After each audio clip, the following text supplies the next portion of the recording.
Well, I've had apologies from Adrian Galvin and also Dave Harris and Roy Smith. Are there any others?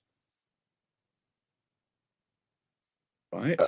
Just sorry, Howard, just to say I will need to leave at 6 o'clock. So apologies, are probably before the end of the meeting.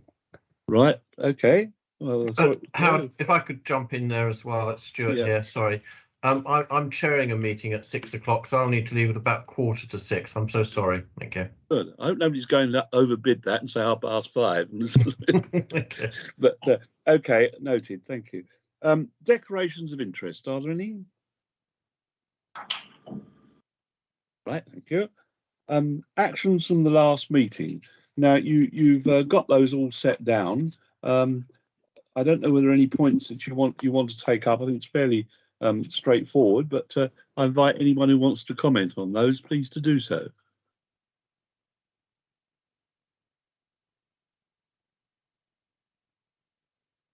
Okay. Taken as read then, Howard.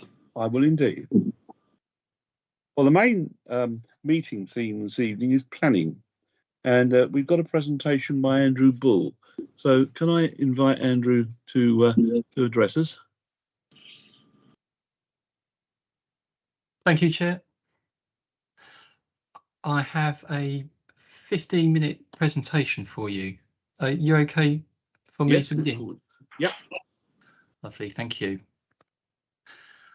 Okay, so my name's Andrew Bull. I work in the planning service and I've been asked to give a presentation on climate change and the planning system. So my slides cover legislation, proposed changes to the National Planning Policy Framework, our new local plan, planning application requirements, and our engagement activities. So I've got quite a lot to cover in 15 minutes. Okay, so a very brief note on legislation. Under the Planning and Compulsory Purchase Act 2004, that requires local plans to include policies that are designed to ensure that development and the use of land contributes to the mitigation of and adaptation to climate change. And that's reinforced by the Climate Change Act 2008. So everyone has to do this. This is something that we have to do. It's a statutory requirement. Through planning, what we can do is we can direct new development to the most sustainable locations and ensure that individual development proposals are resilient. And what we can do is we can plan to deliver the highest viable energy efficiency. We can look at ways to reduce the need to travel in the first place. And we can look to support renewable and low carbon energy generation and grid infrastructure. So if we can show the second slide, please. What I'd like to do is to note the distinction between building regulations and planning. So very briefly on the building regs, I'm sure a lot of people are aware that in 2025, compliance with the Future Home Standard will be mandatory. And its aim is to ensure that new homes built from 2025 onwards will produce up to 80% less carbon emissions than homes built under the current building regs. So to meet the specifications, the government updated parts F and L of the current building regs at the end of 2021. And the idea is that the construction industry will be better placed to meet those specifications from 2025. So that's building regs. Let's talk about planning. So what I'll do is I'll outline the proposed.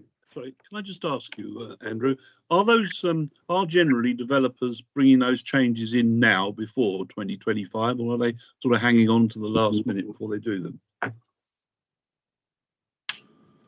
I understand that the idea of publishing the changes to the current building regs at the end of 2021 was to ensure that the supply chain was there for the construction industry to actually implement those new specifications from 2025 onwards.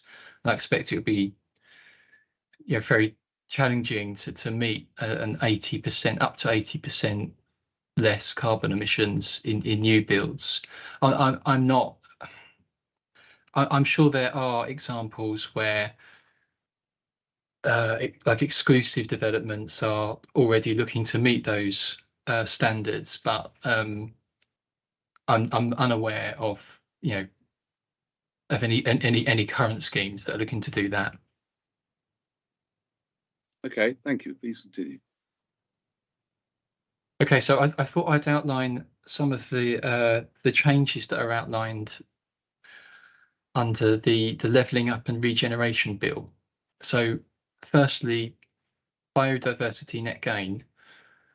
Under the Environment Act of 2021, that introduced a requirement to demonstrate at least 10% biodiversity net gain on all development sites, other than a small number of exceptions.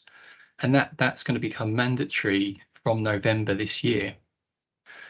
So that's a big thing. And the other thing that's proposed as a change to national planning policy is local nature recovery strategies.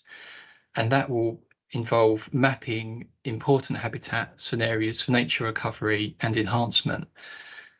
And what the consultation is proposing is that those strategies are reflected in the plan making process to enable opportunities for off-site biodiversity net gain. There's a huge amount to keep up with here.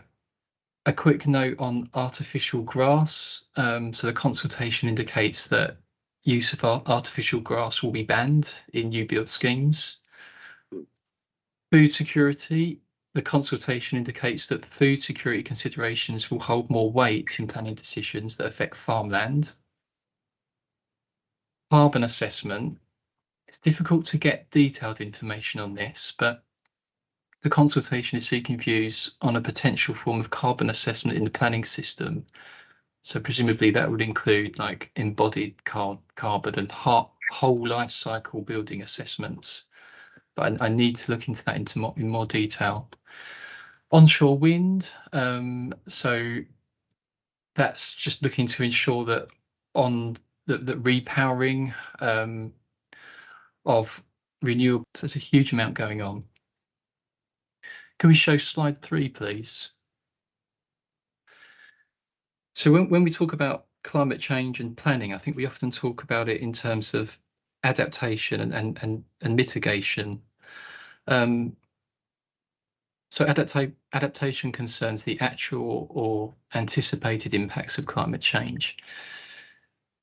And we all know that local planning authorities across the country are under intense pressure to allocate sites for new housing in local plans.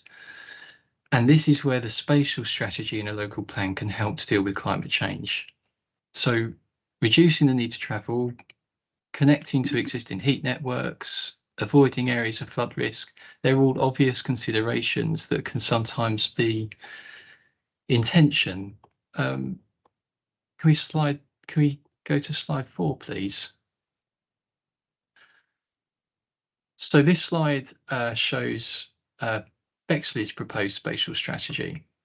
So what they're looking to do is to direct new development to what they call sustainable development locations. And they're outlined in blue. They're defined as within an 800 meters walk of a rail station or a main town centre. And that distance is equivalent to a 10-minute walk, roughly. It's just, I think it's quite a neat example and probably something that they'll find quite easy to justify through their examination. Can we go to slide 5, please? So we talked about adaptation. So on mitigation, we're talking about actions to reduce the impact of human activity on the climate system. So to support our new local plan, what we need to be doing is considering commissioning specific evidence that's effective and proportionate. And I've listed a few things that we need to review. So, for example, a baseline carbon dioxide emissions assessment and an understanding of local trends, supply and demand for renewable and low carbon energy for new, like large scale housing sites, opportunities for renewable and decentralized energy, and then possibly setting requirements for sustainable buildings that go above and beyond the building regs. Can we look at slide 6 now, please? So in preparing the slides for this presentation, Dave Harris asked me to also cover a fairly recent change to the validation checklist. So that's just a table of requirements. It's on our website, it's published, and it tells applicants what they need to prepare in submitting their planning application.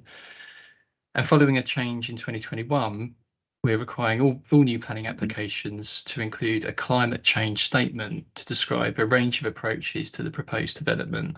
And on the slide, I've listed a range of things that the climate change statement ought to cover.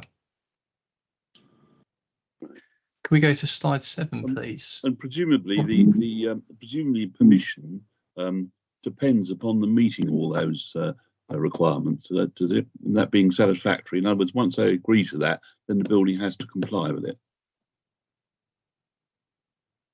So I work in the planning policy team. I'm not involved in determining planning applications. But my understanding is that statement would have it would be considered by the case officer in a delegated authority decision or by the planning committee. Right. They would have due.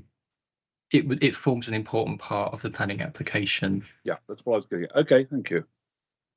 Sorry, Howard, could I just jump in there as well? Yeah. Thank you. Could we just go back to that slide that just outlines the issues on the validation checklist there?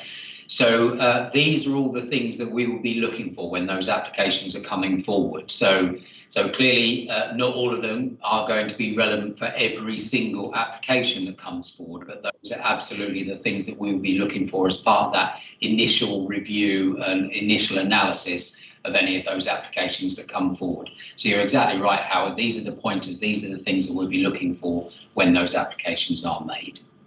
Thank you, Howard.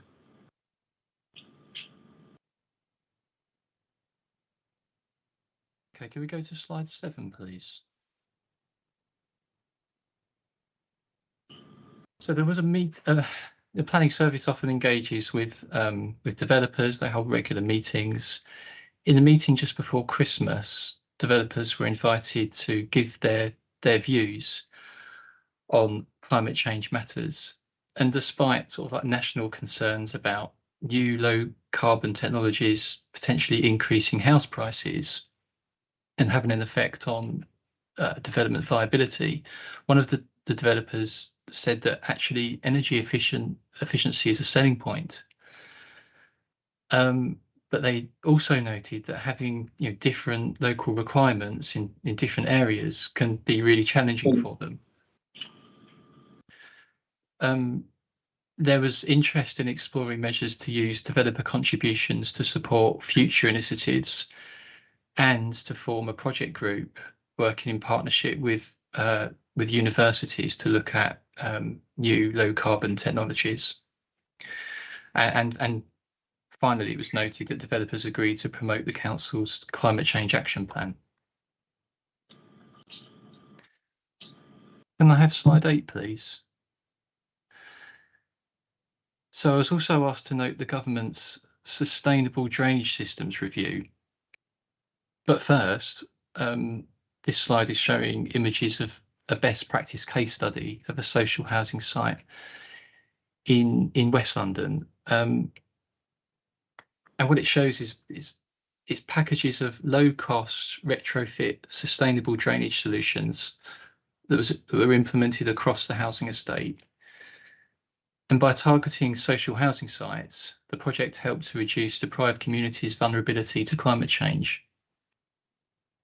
So the various solutions that are shown in the images have been integrated within the housing estate using a combination of roof space, pavement, car park, estate road and soft landscape areas.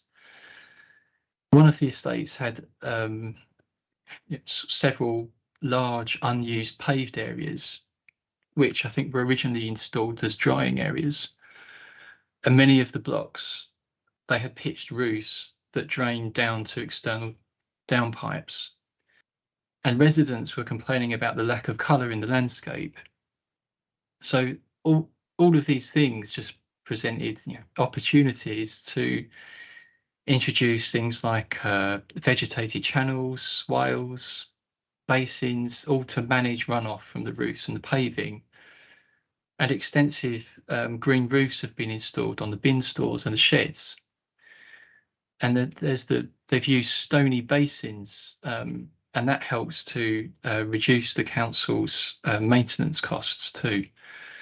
So it's just a case study that I thought would be useful to show how an unused, uninspiring landscape can actually be upgraded to form a diverse, attractive, multifunctional space.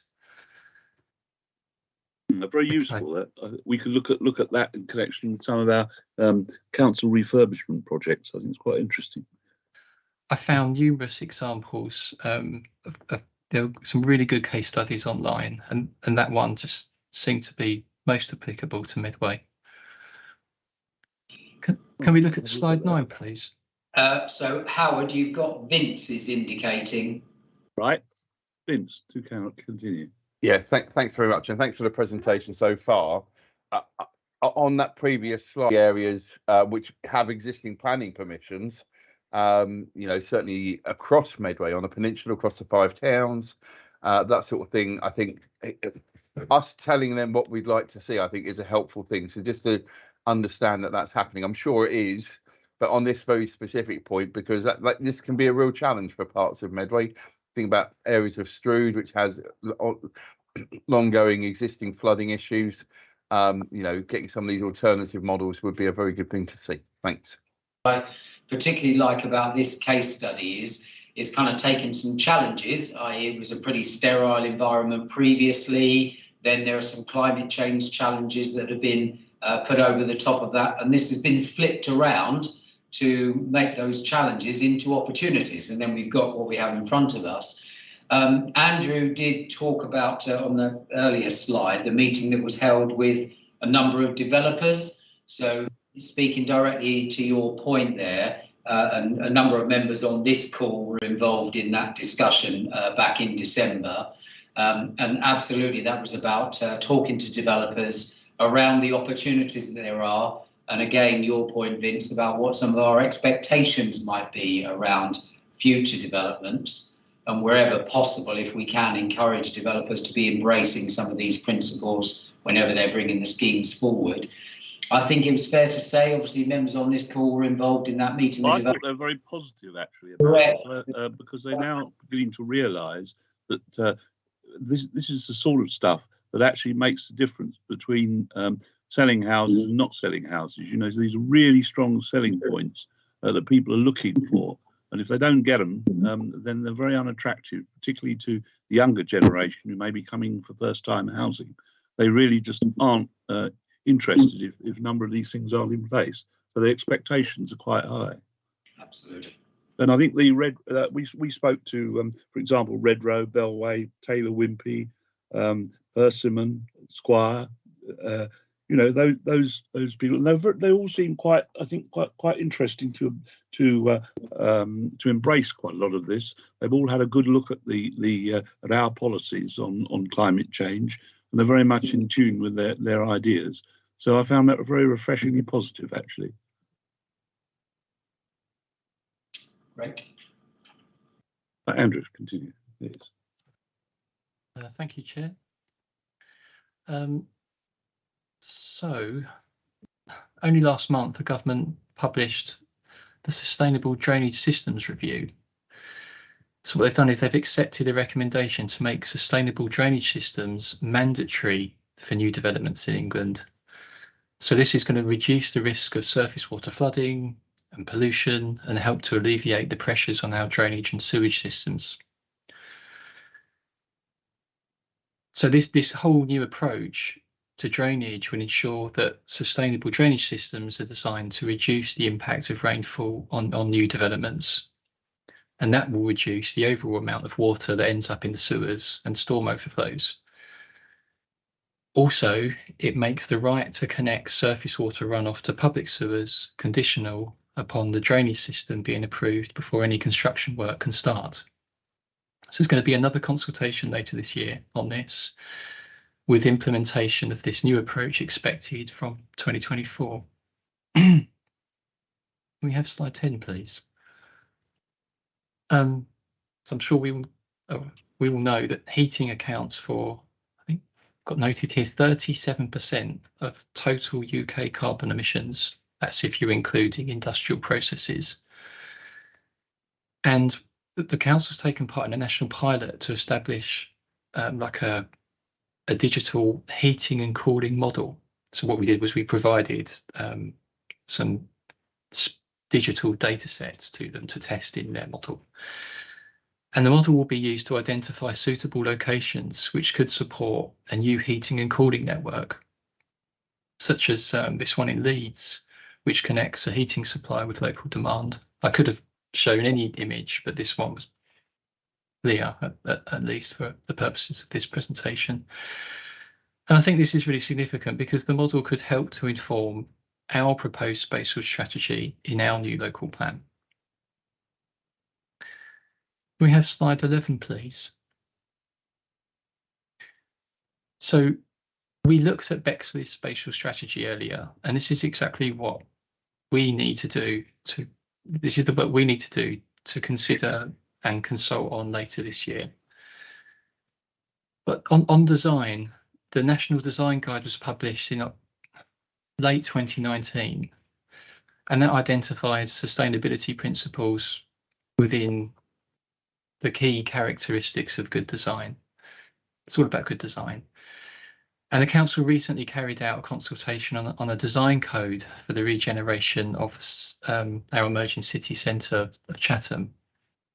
So that was a really important step. And on heat opportunities, I think that's really, really significant for Medway. So the proximity of power stations to the potential for large-scale housing growth on the Hoo Peninsula presents a huge opportunity to reuse waste heat through a district heating grid. Very good point. I understand that local combined heat and power installations are likely to be suitable in that location as well. So the land take for those installations can be relatively small, with sites located closer to light industry to avoid residential amenity issues. And those kind of installations could be delivered in line with the anticipated completion of new development. Yeah, and that's likely to be much more efficient than transporting energy or heat from a centralised point. With these, Could I make one point on that? Actually, very important, and this is something that came out of our meeting with developers. One thing they are very concerned with is introducing some of these systems. They must be able to get repairs and equipment to service those systems. And in a number of cases, stuff that's quite advanced, they're finding that the supply chain for repairs and replacements are very difficult, and people with the expertise to actually do that. So that should cure itself over time, but it is a problem at the moment. Very good point, Chair. Are you happy for me to continue? Yep. On a carbon fund, I think this is quite interesting. So I'm referring to a 2010 study that the council commissioned. It was a renewable energy capacity study. And I know it's from 2010, but I think there are some really good points in that study that are still apply. And it noted that the largest source of emissions arise from domestic properties in Medway, and that just reflects the mix of building stock in Medway. And the domestic and commercial emissions projections identified a limited level of impact on the overall building stock emissions as a result of new builds only. And the same study suggested that if we're going to move over to a low carbon future, then that's going to require policy measures that target existing buildings as well as new development. So the 2010 study suggested that the council consider establishing a carbon fund for developers to make an off-site contribution where on-site measures are demonstrably not feasible. So a carbon fund could allow for the targeting of insulation improvements to poor performing stock, or pulled towards investments in new infrastructure. So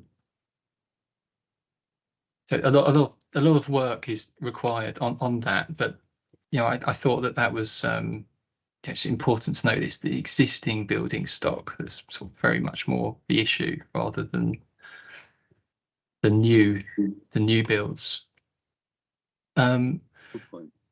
Finally, community-led initiatives. So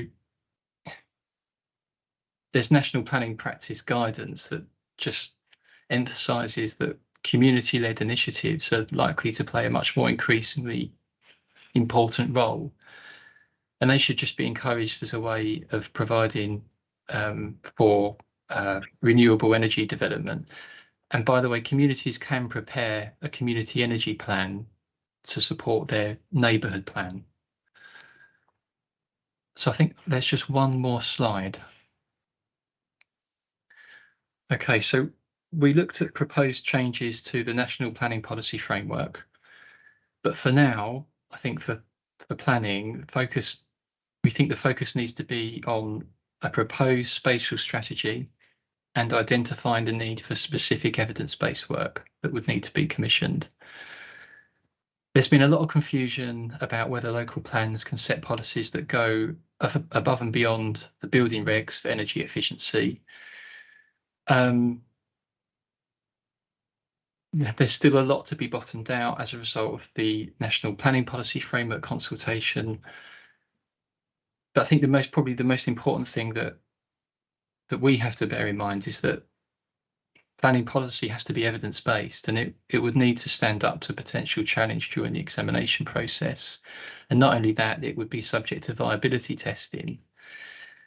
And previous work has shown that some locations in Medway are marginal at best. So in summary, we've looked at how the Council's Planning Service is helping to address climate change by keeping on top of proposed changes to the National Planning Policy Framework, and there's so much coming out from government on this. We need to keep working on our new local plan, and that starts with our spatial strategy. We've looked at planning application requirements, and I've touched very briefly on ongoing engagement activities. That's the end of the presentation, Chair. Okay, well, thank you, Andrew. That's very interesting. I think there's some very good lessons there, I think, for us all. And I think one of the things we must do is to make sure that presentation is actually put into the hands of both MDC, that's at Lewis, and also Mark Brestwick needs to see it. So if you could, because I think there's both of them would find it not only interesting, but it'll be very vital to their future work. Thank you. Stuart, we've got you on the. Yeah, thank you, Chair. I mean, a lot of the points actually you covered during the talk there, and I just thank you, Andrew. I found it very, very helpful. Just if I may, a quick comment on a couple of quick comments. One is I don't think any council can go beyond the national building regs for commercial reasons, apart from anything else. As much as we'd like to, and we're often under pressure to do that, all developers have to be competitive, and they've got to be on the same playing field as, roughly speaking, as everyone else. So I think we always have to be clear about that, because we're so often asked, can we push ahead? Well, we'd love to, but frankly, I don't see how we can be significantly outside or whatever the national norms are. I think that's important to do. The other thing is sort of relates to this, but a more general point, which we're all grappling with, especially as elected members, is having online as much as is possible, and to keep it simple and if you like in layman's terms, some of these thoughts and ideas, if they can be online, so that somebody Google's Medway Council climate change, they can see some useful information about what we're doing, what we can do, what we can't do, and so on and so forth. And it's a general point, but I think it also applies to this.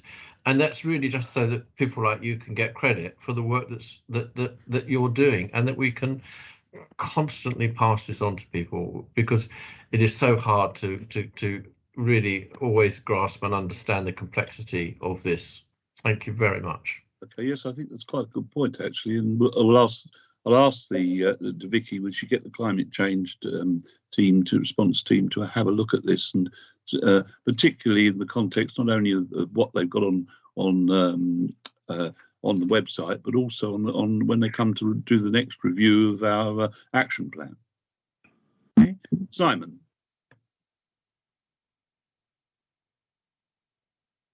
Yeah, thank you very much, Howard, and thank you, Andrew, for that really, really useful presentation.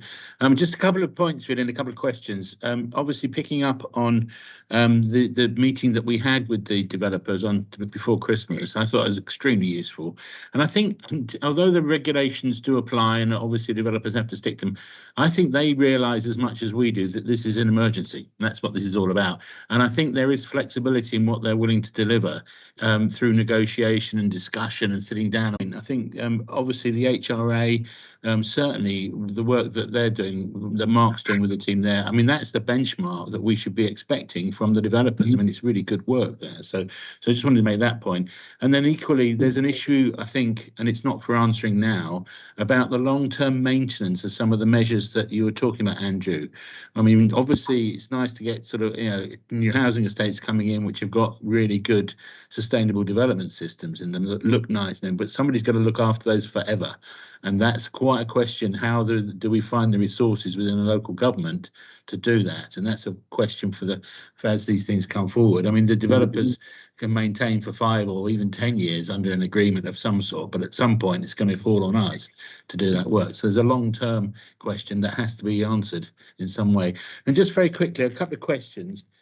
Just one is in relation to neighbourhood plans. It came up right at the end of your presentation, and I was wondering about your view on the weight that they carry. I think we've got 3 coming through sort of up to sort of regs this year, and coming up to cabinet. I think a couple of them are coming through quite quickly this year, and the weight that they carry is quite significant, I think.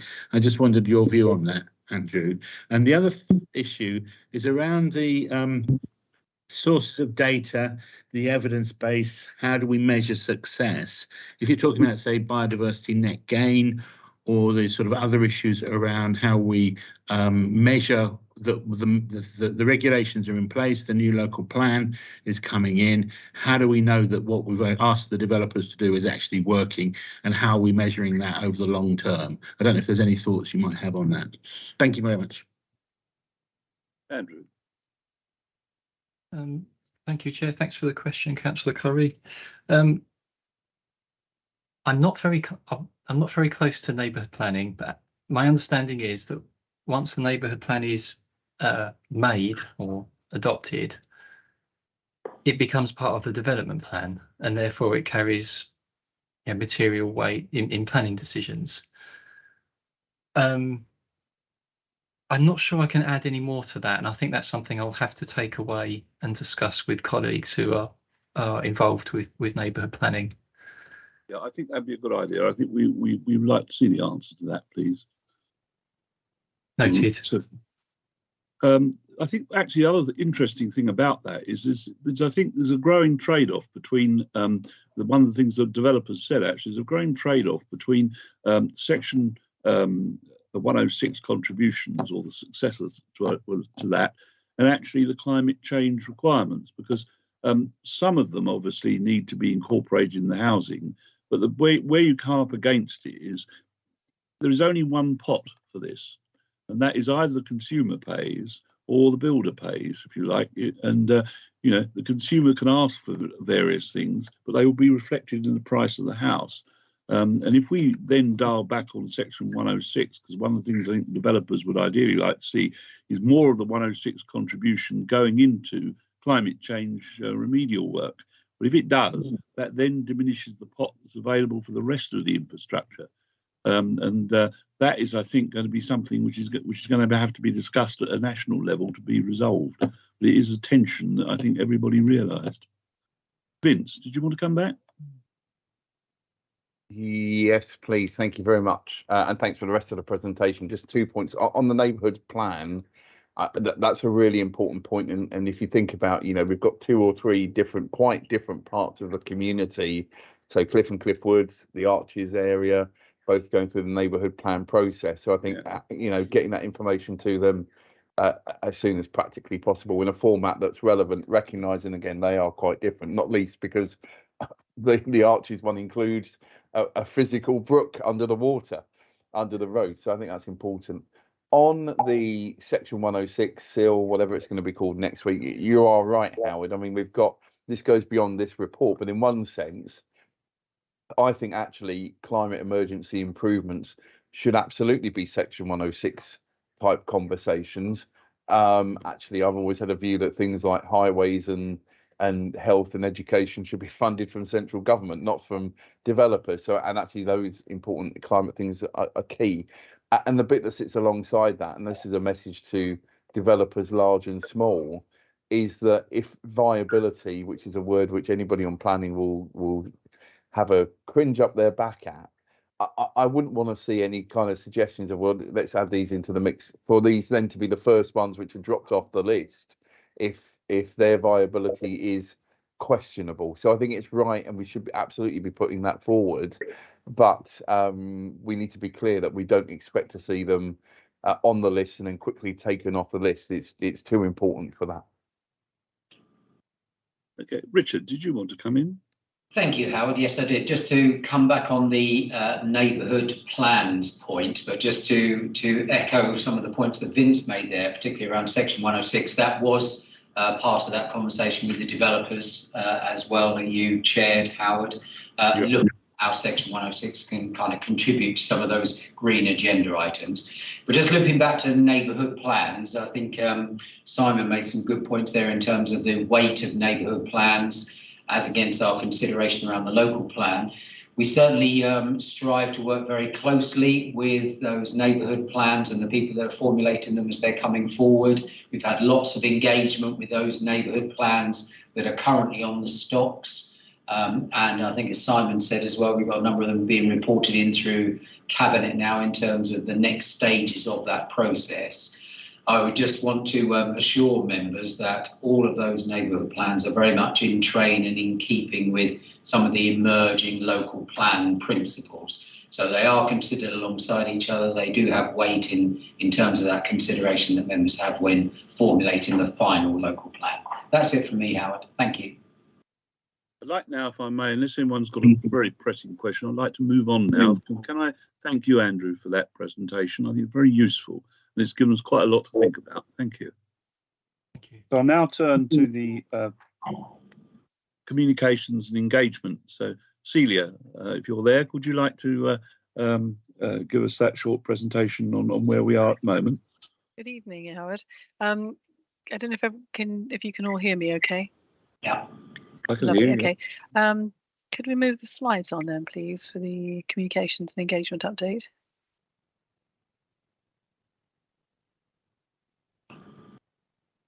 Who's doing slides? While we're waiting, I'm just going to take the opportunity, if you don't mind, to introduce you to Natalie, who's joined our team. Natalie Robson, we're delighted to have her on board. She's actually been with the team for some while, but actually she's taken on a role in the last couple of months, working specifically to you're up now, okay.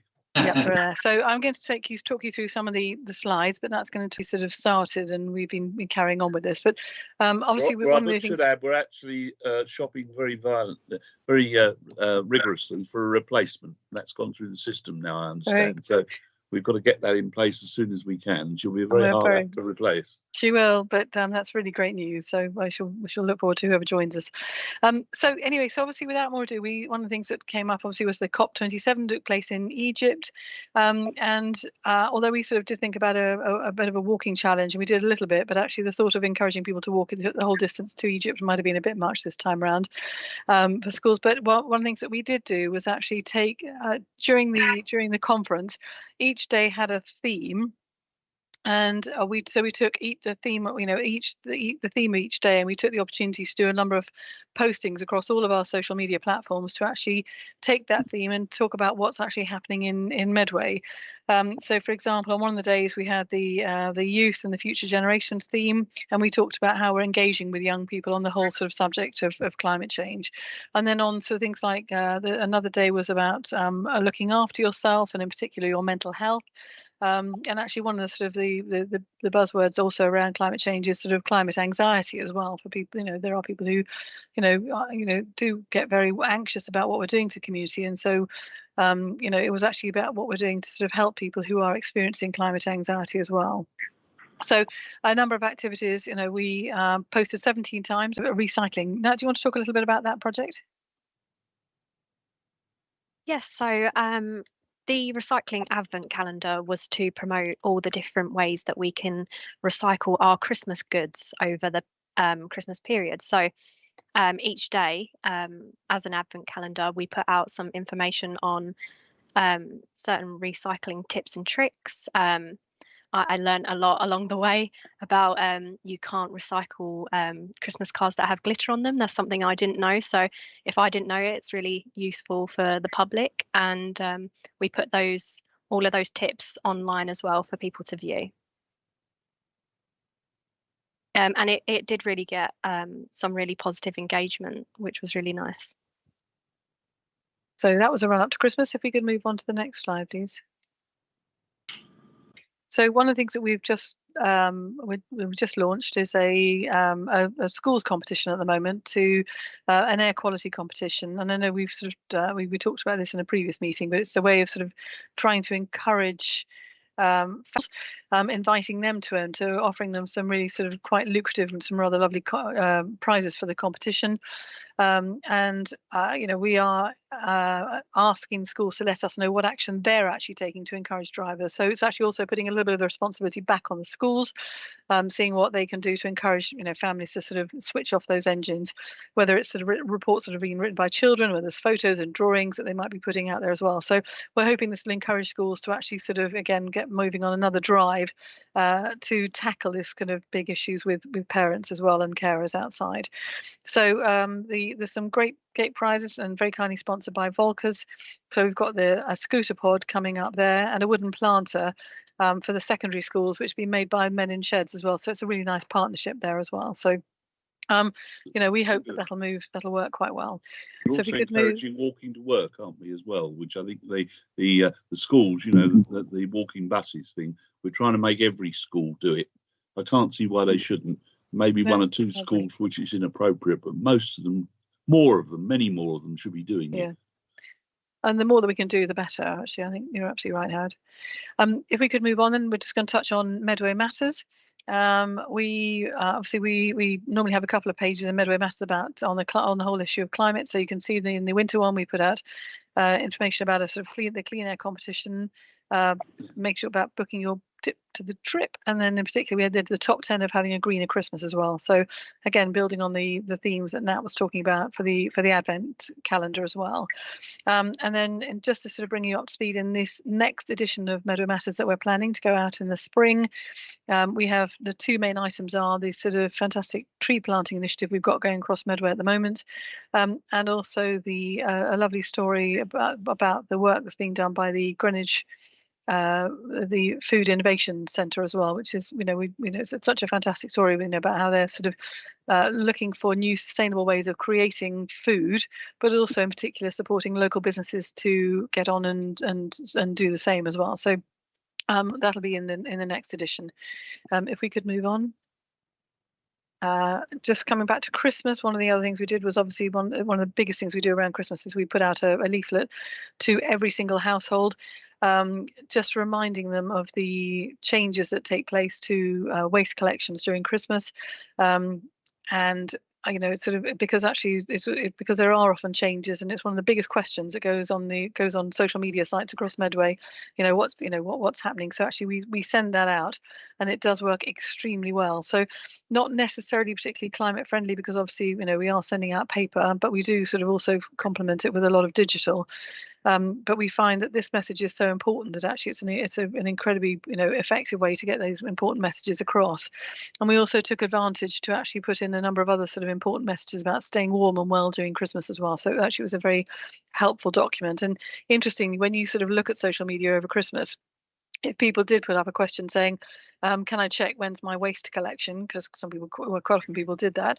The whole of the community actually piled in to give them the answers because they had actually, they'd got these documents and had been reading them as well. So we think it is quite an effective way to get these important messages across.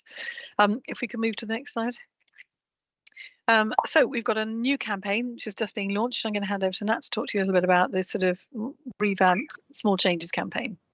Thank you. So our Small Changes campaign is to educate people on the small changes they can make at home that will have a big impact on on the planet. So what we have coming up, this has already started a couple of days ago, and we're going to go through all of February and just recommend some little small changes. So as an example, when you gift around Valentine's Day, you could send a digital e-card from us, from the climate change team, which is a donation to the Medway Tree Fund. So you're almost gifting someone a tree in Medway, which I think is really lovely for the community. There's one on the anti-idling campaign. So when you drive, air quality. So that's sort of trying to embed in everyone's brain and sort of remind them of these small changes you can make. We added a couple of digital type ones. So if you have a games console, did you know that you can put it on an energy saving mode? Not a lot of people know these little tips and tricks that we can do at home that will actually save us money, but be a lot more eco-friendly. So over the next month, you'll see a lot more of these sort of little graphics of small changes that people can make that aren't taking up a lot of time or costing you a lot of money. So they're quite easy to have a go at. Very good. Thank you. So moving on now to the sort of the final initiative that we've got going on just at the moment, which is it's called the strategy room. And if we could just move on. So what we've done is that Medway has been picked out of a number of places across the UK to act as a pilot, where an organisation called Nesta can come along and actually find out a little bit more about local people's attitudes to climate change as well. So Nesta it's an innovation agency for social good, and they're sort of they work very regularly with the government, sort of providing advice and guidance, and then sort of being the eyes and ears of to people on the ground. So the project really is understanding which climate change policies are most popular with local residents. What sort of resounding, what do people like, what do they like, what do they not like, and the research is being done through a series of focus groups in a number of different areas, and getting people to think about the benefits of a sort of a net zero future, and sort of how people think we could get there. I think it's also about sort of understanding what people think about local initiatives, and also about things that they could do locally as well that can make a difference. So we have they're basically going to be involving 700 participants across the UK for this sort of pilot rollout. So we are very honoured to be invited to do this in Medway, and it's going to all be taking place on Friday the 3rd of March. There are 3 sessions, and there's one in Chatham, one in High Halstow, and one in Rochester. And the idea is that we need to recruit 12 people, and we will be going out to start the recruitment on that. We are trying really to reach some of the more hard to reach people. I mean, I think we understand there are a lot of people in Medway who are already sort of very fully engaged with the climate debate. With this one, I think they're quite keen to hear from people who perhaps don't often have their say, and just to try and understand a bit more about their views as well. So we're going to be doing a little bit of work with the Medway Voluntary Association to try and reach out to people to recruit people for this, but we'll also be recruiting through our social media channels as well. So I think that could be quite an interesting day, and to be interesting from our perspective, both in Medway, but also to see what it contributes to the national debate as well. So those are really just some of the initiatives that we've got going on, you know, in the way of comms at the moment. So plenty still happening. I mean, obviously the, you know, Ruth's team are out and about doing a huge amount still in the community with community engagement. So, you know, we're going to, you know, continue to, and Nat will be working very, very closely with them, you know, making sure that we sort of post and get the messages across as well, you know, over the coming months. So happy to take any questions. Are any questions? Yes. Vincent's got it, Brandon. Yeah, thanks very much for that update, Celia and Natalie. Really good stuff going on. And it's a shame it's small changes and not little changes, because there's a musical artist I love called Frank Turner who's got a song called Little Changes, but maybe next time. I should have told before, Vince. Well, if only I had known. Anyway, 3 points for me really. Firstly, just picking up on your point, Celia, I agree. We will be writing to residents less and less as time goes on. We'll be sending, you know, more contact by email, etc. One of the things we are still doing, certainly this year, I understand, is the council tax billing. That this year will definitely still go out by post. So I wanted to check that. Quite often has a variety of information in there, which is a good thing. But I wanted to check there will be some sort of climate emergency message within that, along with lots of other things, I'm sure. Secondly, I don't want to prolong a long debate, not least because I've got to go in about 5 minutes' time. But I'd be interested to know what we are going to communicate around the issue of No Mow May. There has been a variety of views shared on it. It continues to exist nationally. We have participated locally. I'd be interested to know what we're going to say on that. Even if we're going to say we are not participating, that wouldn't be my preferred view. But even if we are, if that's the corporate position that's been taken by other decision makers, I think we should be saying that, because people will be looking on. And then thirdly, I suspect certainly, I know Simon has, I suspect Howard and Gary have as well. There is a national campaign on the issue, because it picks up on one of the small changes around meat-free Mondays. We are getting a lot of emails as elected members on the issue of a plant-based treaty. Now, I don't know particularly about this. We are told that Haywards Heath Town Council have pledged to that plant-based treaty.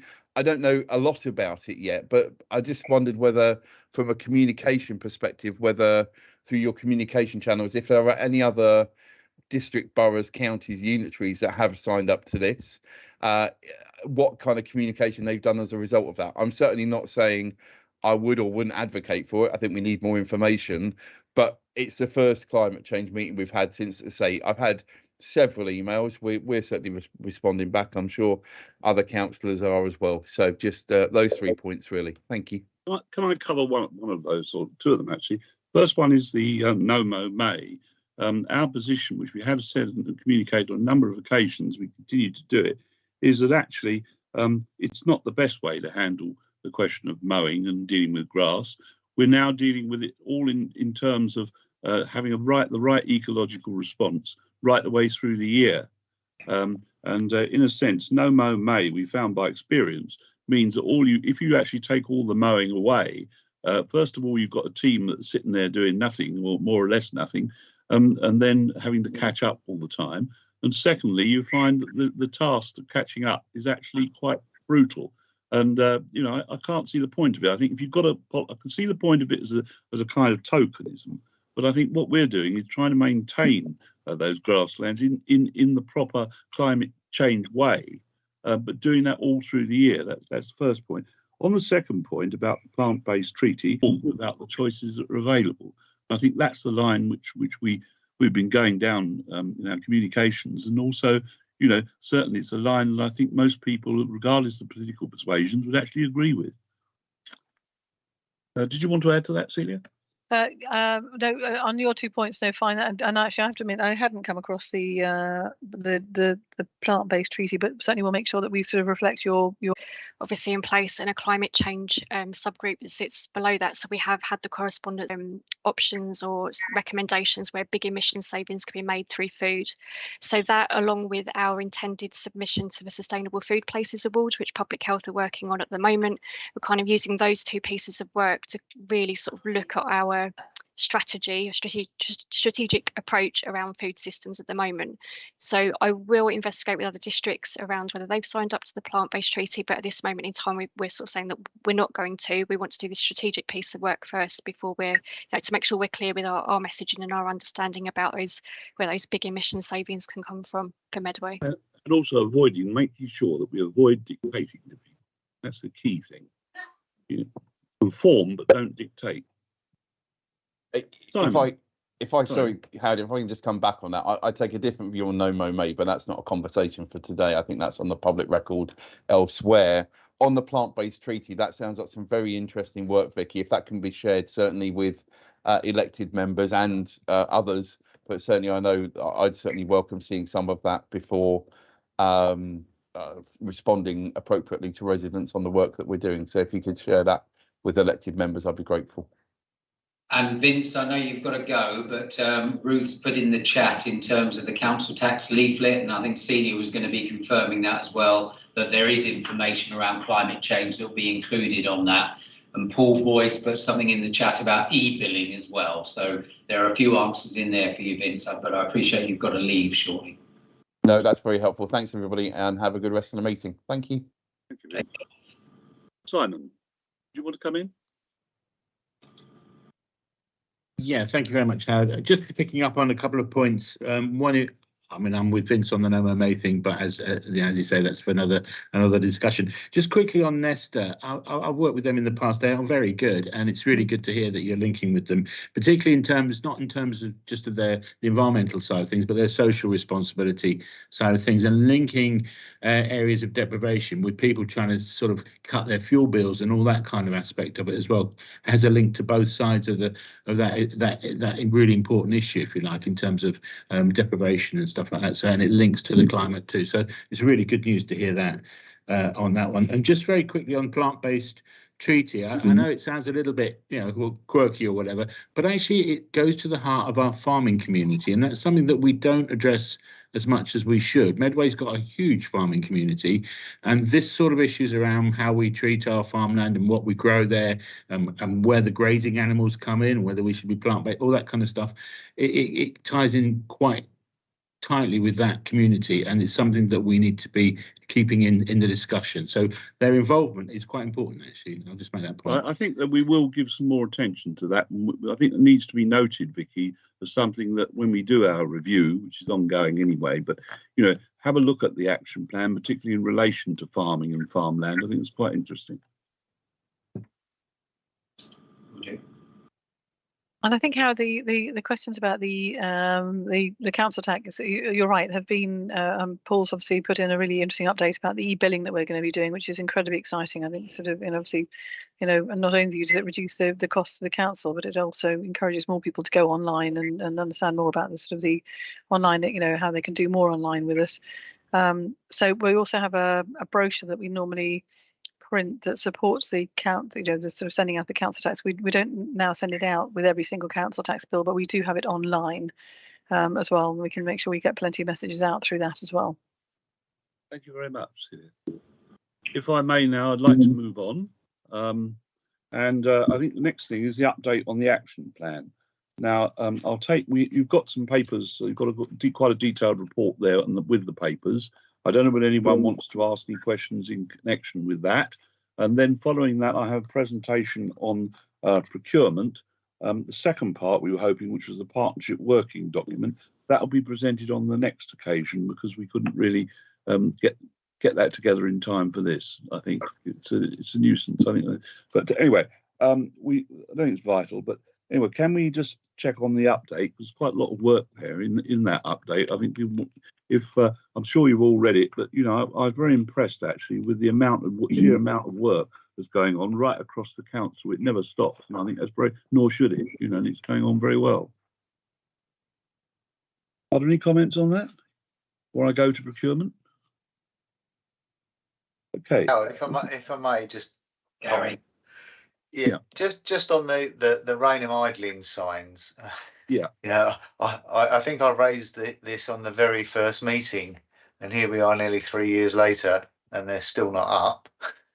I see that they're saying that there's some movement in March, and they delayed it because of the M2 Junction 5 closure.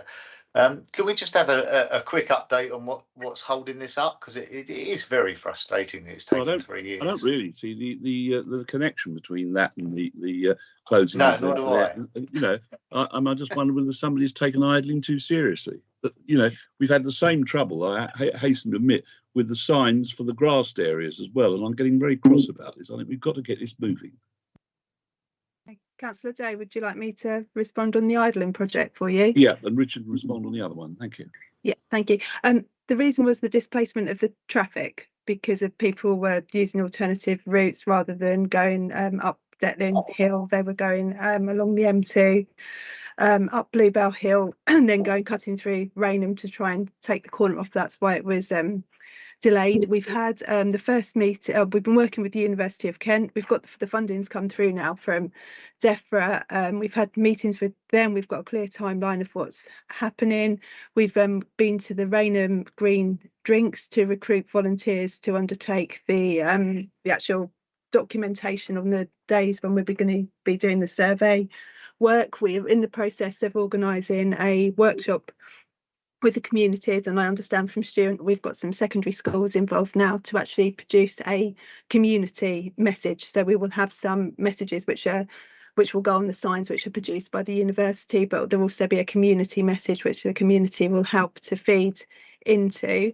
So yeah, it is progressing, but we had to wait for the funding from DEFRA before we could start the project. We if we'd put signs up as you requested when earlier, it would have affected the actual project we're trying to do. We're trying to sort of make behaviour changes so that then we know what signs work and then they can be rolled out across Medway. But I'm happy, Councillor Hackwell, to give you an update separately in the timelines we can share with you. Yeah, I just want to be sure that, you know, they're going to close the London bound entrance, the A249, which means all the traffic from Sittingbourne and all the traffic from Sheppey will be travelling the other way through Rainham for the next four months. And I hope that this won't delay the project any further, you know, because no, we've got to we have got to spend the money which has been given to us by DEFRA, so we will be going ahead with it now in March, and I think it's just reopened, hasn't it? But they're closing the other way, which will cause the traffic to flow. Yeah. From Is there any reason now why we can't finalise this design and get it in the next month? I mean, here we are, beginning of February. I can't see why. Okay, I'll say the end of March to give you a fair time, but I want it in by the end of March. We ought to be able to do it. I mean, I do accept what Carrie says. I think that, you know, all the best reasons in the world, the consultation, the design, etc., etc. But actually, you know, as far as the public's concerned, nothing's happening, and I think that's very irritating.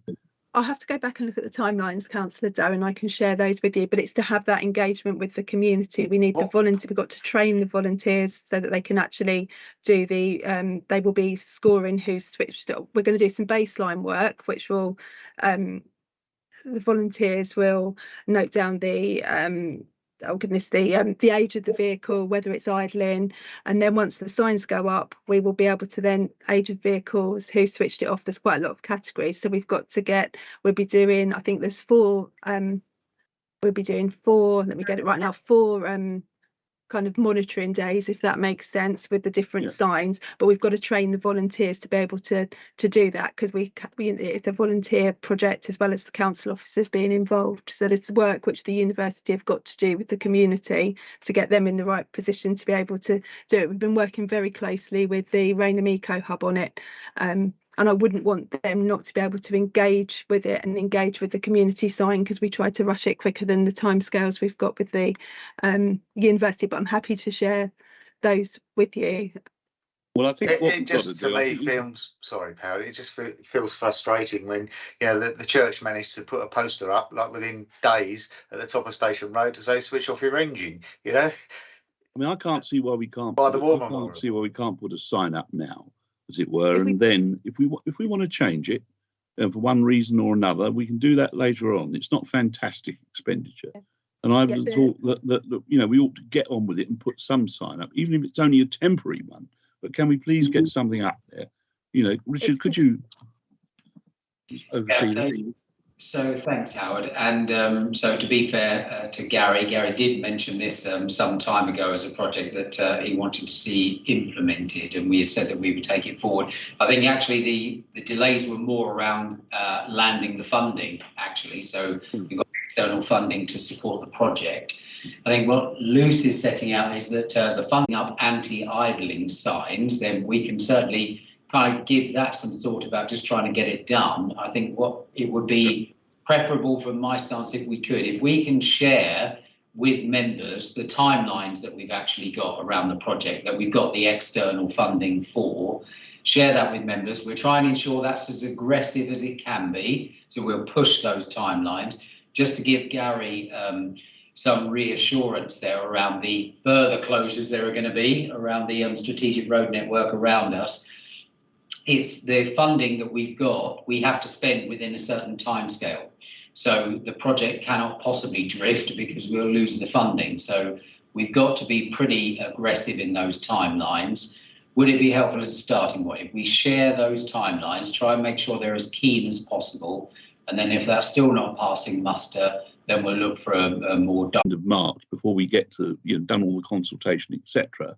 Then I think what we should do is to put temporary signs up so that at least we're stopping some of it right now. Because the thing is, at the moment, we're not stopping any of it. It's all going on. And I think at least it would make some motorists think while we're doing it. But it's not a final solution, and I quite accept that. I'm sure Gary does. But, you know, I think we ought to show, and the public is looking to us, and we're getting moaned at quite a lot about this. And not, you know, apparently the council's not interested, it's not doing anything. And, you know, you can explain to them all the various processes. But, you know, I just think it's one of those occasions where we need to get something actually on the ground. So, you know, if you could follow that, I'd be very grateful. I'm sorry to harass you, Lucy. I don't mean to, because I know you do wonderful work. But I think we've just got to show the public that this is actually happening. Okay. Yeah. Message received, Howard. Yeah, and the same with the other wild verges signage as well. Same issue really. It's just a case of getting on and getting it done, isn't it? Yeah, it is, and setting deadlines, and I want to see them both up there by the end of March if we can. That's a reasonable test. Yeah. Okay. Right. Thank you very much. Right. Now, can we go on to the procurement update? Good evening. Good evening. Hello, Mike. Hello. Sorry, I'm just going to share my screen. 2 seconds. Can we see this? Okay. We can do. Brilliant. Okay. Sorry. So I have you all minimized. Sorry. So if anyone wants to jump in, please do so. Okay. Firstly, apologies. I couldn't attend late last year as well, but we're here now, and I think we've made some good progress since then and now. So it's a much more appeasing situation we're in. So the crux of today, I guess, is just to kind of go through. I'm not going to go through the actions that were in the action plan. I guess it's more the how we've achieved them, where we are today, and actually how we can kind of progress them collectively going forwards as well. So on the first slide, I've kind of added the reason and how we've been able to deliver this. So there's been an awful lot of collaborative work, and that's been facilitated by the central procurement function that we have. It's allowed us to have the conversations, create an action plan, and actually have a single point of how we embed and roll that out across the organisation. I just wanted to highlight that because I think the process has been in place for a while, and it's probably something that we may take for granted, but it's just worth reiterating that the success kind of hinges on the approach that we have here at Medway as well. There's a small indented bullet list underneath that as well. I'm going to kind of cover those off on the following pages anyway. So the how. So these are effectively, this is a selection of the undertakings that we have, the position we're at, and you know, I'm open for further suggestion in terms of how we can bolster these in any way possible going forwards as well. So the first point I really want to raise to the member group really is the revised contract procedure rules. and this was a little bit chicken and egg. So the rules weren't revised because of this, nor vice versa. But I think we've gone through the process of revising our contract procedure rules. That's going to go to cabinet next week, and cabinet on the and council rather on the 23rd. And actually, through revising those rules, we've been able to implement the best practice and really adopt the ethos of the actions that have come out from a procurement perspective as well. So they've allowed us not just to have an additional layer on top of what we do, but we've actually re-engineered some of our processes and practices to really embed this at the forefront of what we do. You know, I'm not going to put Vicky or Lucy on the spot, but I think a testament to our conversations is regarding how we approach some of our literature, our documentation, how we communicate with the rest of the organisation, our procurement process and philosophy to make sure people are considering what we're talking about here from the early onset of all these projects. The next point I really want to touch upon as well about social value as well. So social value from a procurement perspective helps deliver the climate change and environmental considerations as well. You know, I'm proud to say that since November 2021, all of our procurement opportunities include a social value offering. Through discussions with the response team as well, we have a mandate in there. So there's a mandatory question in terms of bidders have to tell us the reduction in CO2e that will come out of their application. We record that as well. We're just compiling some of that documentation I'm going to share to the team that hopefully can be disseminated as well. And actually as a future project as well, and something that I'm hoping to involve the group with further, is how we create a directorate bespoke social value as well. So we need to consider the size, the breadth of the organisation, and actually a one size fits all approach isn't always the best approach. So how can we kind of break that down into the directorates is the current proposal, just to leverage the most social value out of that, and in turn the benefits that we talk about here today as well. That work is definitely ongoing. I think we've made some good strides to date as well, but I'm happy to pick up maybe a wider conversation regarding that on a future date as well. The other thing I really want to bring to everyone's attention really is the tender documentation as well, and I think this is kind of a hidden gem. It's probably something that we take for granted that sits back office as well, but through discussion, through some of these actions, we've actually implemented and mandated specific criteria within our tenders where appropriate to generate some of the things we're talking about here. We talk about single-use plastic, which has been there for quite a while as well, but we're also talking about carbon reduction plans, and this is something that's come out of central government for a procurement policy note, and it talks about how our bidders are aspiring to the same deliverables and set dates as us as well, and it gives a very nice infographic in terms of what they're delivering, how we can marry it up here as well, and we've also got some very clear literature with colleagues to make sure that if people aren't quite grasping it or quite fully engaged, then actually they're being redirected to spark those sorts of conversations where we can as well. We also as an organisation have actually a standard specification that we start off with. That's being updated to reflect this consideration from an offset. So what can be achieved, what could be reverse engineered, what sort of things do we need to be thinking about on a wider note. And I appreciate what I'm talking about here is very generic in approach, but our specification is a one size fits all. So we're going back to the basics, we're going back to the foundation that we can build upon on each and every iteration. Something that needed so going on to this following, which is about the revising the intranet pages. So our intranet pages have been reworded, rescoped to look at the new contract procedure rules as well. So they're a lot more alluring, enticing. They've got a lot more literature there to actually bring people up to speed. Working with colleagues again from climate change to make sure that they reflect our wider aspirations, to ensure that the wider action plan can be delivered where appropriate from a procurement perspective. That's being constantly monitored, and we can update as we see fit as well. So we're talking about tweaks in terms of how we engage more holistically with colleagues and have those collaborative relationships as well. So going on to part 3. And this is a very short and sweet slide, so I do apologise. This is going to be the last slide, and there's a couple of footnotes thereafter as well. What comes with this and on a more wider and strategic note, we're talking about new training courses. So I've mentioned about revising the contract procedure rules, which is all good and well, but the training courses that support their implementation is actually very important on that front as well. So if we have a facelift to our contract procedure rules, what's right from my perspective is a new training package that supports their implementation. So that's what I'm looking to rolling out here.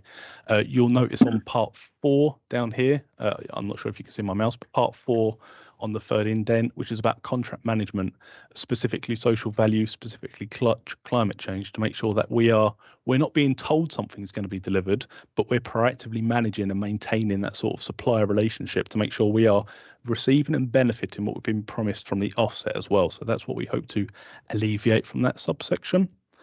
And finally, I think probably most importantly, we're talking about the organisation collaboration. We're talking about breaking down barriers of silo working. We're talking about fully integrating ourselves with other teams, fully trying to harness and understand what people need and want to deliver, and how we can redirect and implement those changes across the organisation as well. So I've spoken here today about how procurement has supported it, but actually everything here comes through collaboration and actually that final point. As I said, short and sweet, but I'm happy to take any questions on this front. Thank you very much indeed, Mike. Right, who do we have any questions? Yes, we do. Simon. Yeah, thanks, Howard, and thanks, Mike. Really useful summary of what you're doing. It's really helpful. I mean, this is something that I've been raising through the ONS committees quite a bit, both regen and business, where we have a situation where we have to report. We have our financial and legal implications are really important that we present on those. Climate carries the same weight, in my opinion, and this is delivering on that. I think it's really good to see. I mean, we're creating a kind of expectation from our contractors, whoever we deal with, that they must step up and sort of take responsibility for delivering our holistic plan for Medway, if you like. And I'm really seeing this. I'm just wanted to say to Howard, to the team who produced this, is really good. It's very exciting to see. So thanks very much. Anyone else? Well, I think you wowed them into silence, Michael. Thank you very much indeed for that.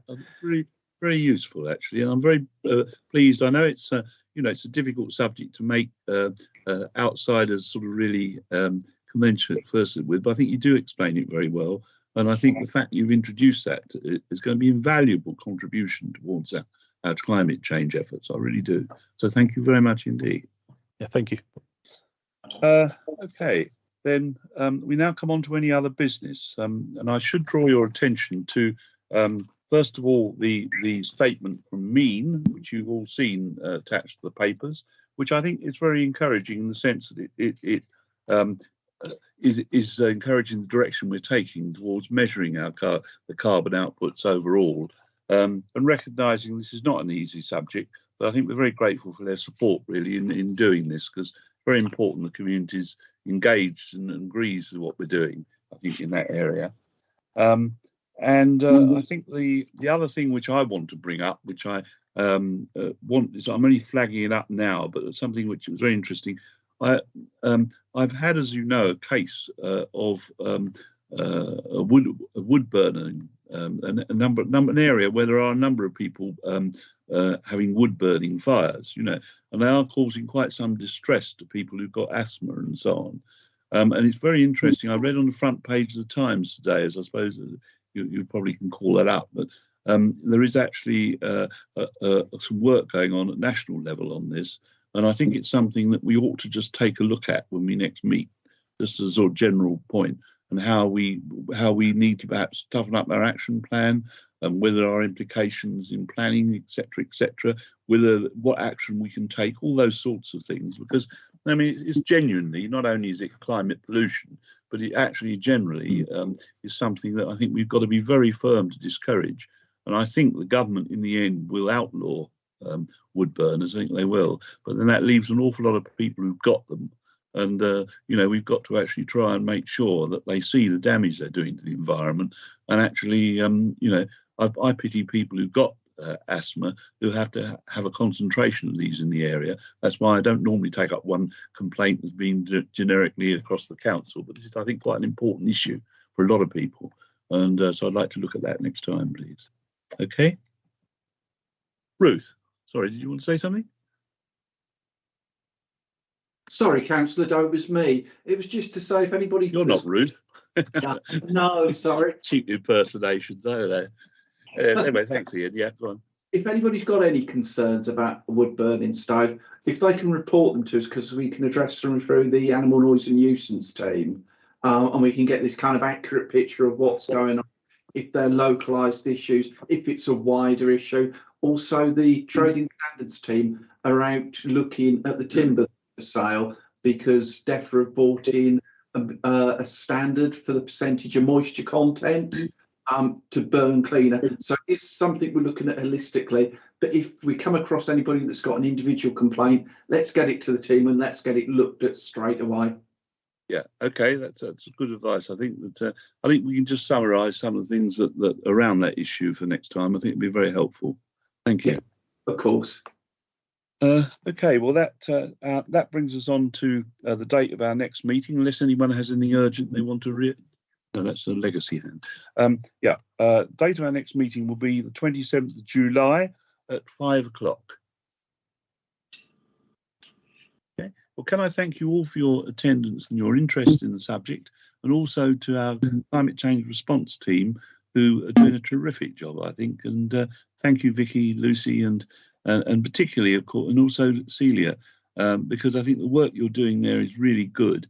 And I think that it's very difficult when you've lost a very key member of the team in Katie, but we'll try and replace her as soon as possible. Okay, thank you very much indeed. Thank you. Thank you, Howard. Cheers, bye. Bye-bye. Thanks, everyone. Bye-bye. Thanks very much. Bye-bye.